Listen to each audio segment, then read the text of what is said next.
welcome to Civics 101. I'm Anthony McLeese. Young people all across America will always look back on 2008 as a year history was made.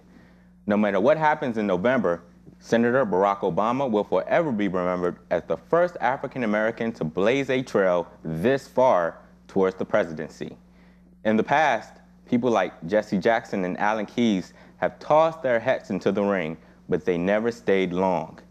This time around, it is different. Barack Obama is not just a serious contender, but if we're to believe some polls, he is the favorite to become the next president of the United States. Today, we'll look at Obama and on politics as well as other items in the news. Joining me in the studio is our Civics 101 Youth Panel. Cameron Miller, Prince George's County Youth Commissioner. Ron Jones, political analyst and small businessman. Ari Lux, Mayor of the Junior Statesmen of America. Thanks for coming today, guys. First up, Barack Obama. His supporters, including Senators Christopher Dodd and Patrick Leahy, have called for Hillary Clinton to step aside and let Obama have the Democratic nomination for what they say is the good of the party. Are they all base, Cameron?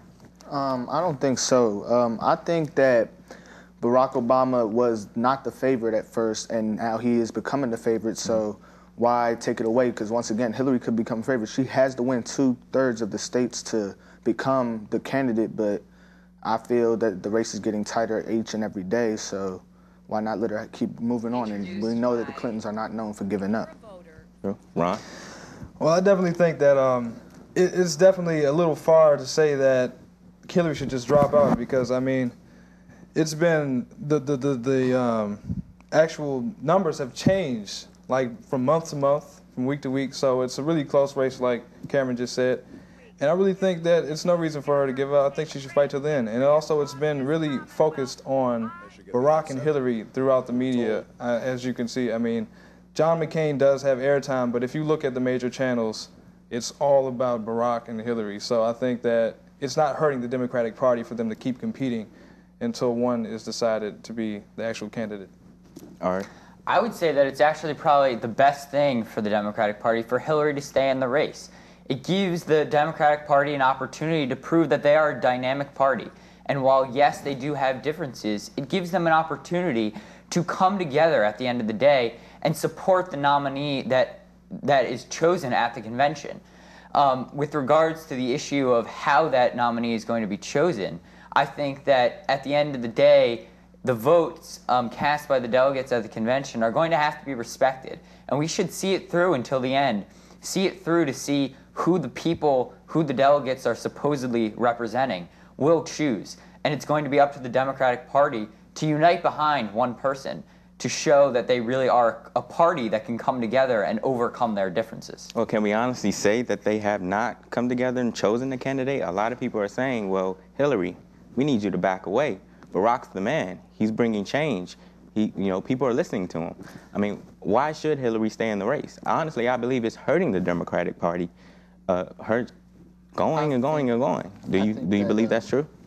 I think that a lot of the shots that Hillary is taking at Barack, as far as like her mentioning, and she is also taking the shots at herself from, I believe she was lying about going about the trip to Bosnia. Yeah, and she was Sniper obviously fire as she's coming up. she was obviously there shaking kids, hands yes. and like carrying on and looking like smiling as if she was having a good time. So it's already been seen that she's kind of like not pulling the honesty card, And then she tried to pull it onto Barack by mentioning his pastor, which I think was kind of a low blow because she had never mentioned it until that point.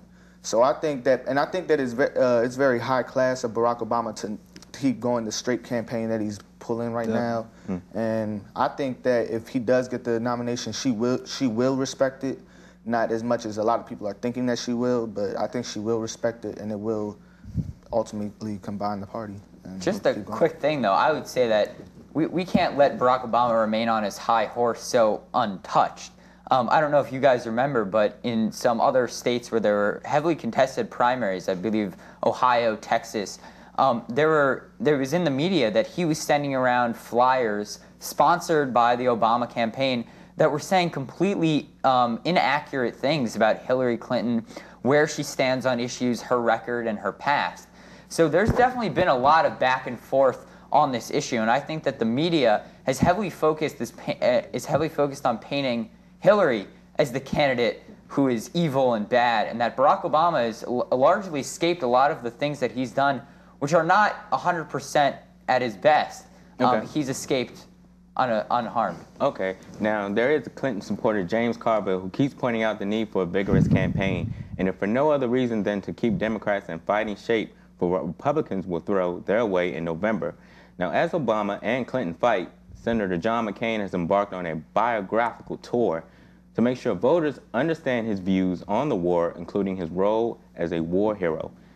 Do you guys think McCain is the ultimate winner for the Democratic Family Feud? Well, I had a conversation with my AP World History teacher about John McCain, and he's actually a Republican. So he put a picture in my mind which kind of has sticking with me since he said it.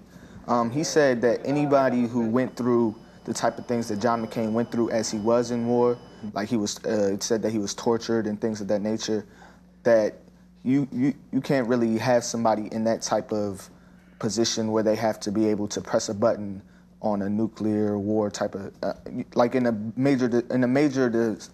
major decision they have to make. I don't think that he could make the right decisions, seeing that all he's been through and all the mental stability he does have. So, when we come back to Civics 101, we'll continue our youth panel discussion with a look at some issues facing us locally here in Washington.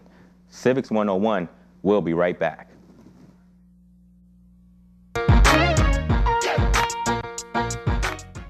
Marlborough of Italy, Duchamp of London, and Hickey Freeman, just marvelous. Polyvasseur of Paris, Halliday and Brown of London, Ergasterium of Italy, Rayeur of Paris, Le Copain of Italy, and Olivia Rose Tal, exclusively at Everard's. This will be your favorite men's and women's specialty shop, we promise. Unique, imaginative, unsurpassed in quality and service. Everard's on Wisconsin Avenue in Georgetown and in the Omni Shoreham Hotel.